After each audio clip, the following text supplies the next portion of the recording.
mean by vapor pressure? Anybody know? Right? Liquids, well, if you look at the scale here, you have a scale that's measuring something in, they call millimeters of mercury. All right? What is atmospheric pressure? What's the pressure outside? What's atmospheric pressure? One. Okay, one what?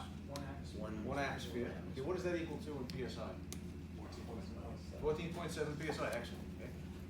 Because the rest of the world hasn't come around to using our system just yet, right? We got to use that communist metric system.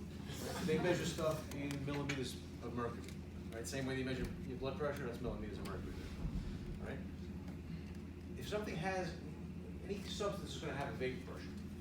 Right? So the atmosphere is pushing down at, in this case, 760 millimeters of mercury, which is the same as 14.7 PSI, which is one atmosphere.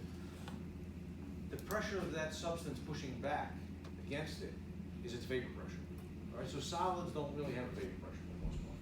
All right, so you're going to see zero. It wants to be a solid, come back 100 years from now, it's still going to be a solid. All right. Water, for example, liquids have a vapor pressure somewhere between 0 and 760 millimeters of mercury.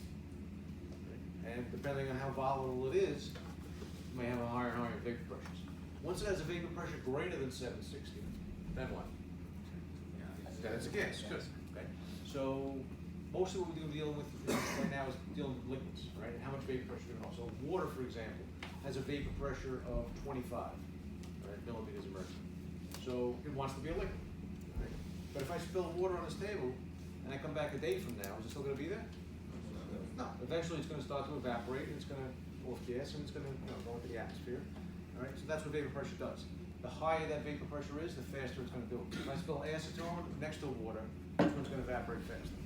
Acetone. Right? That has a vapor pressure of 180 millimeters of mercury. So we'll look for some of those.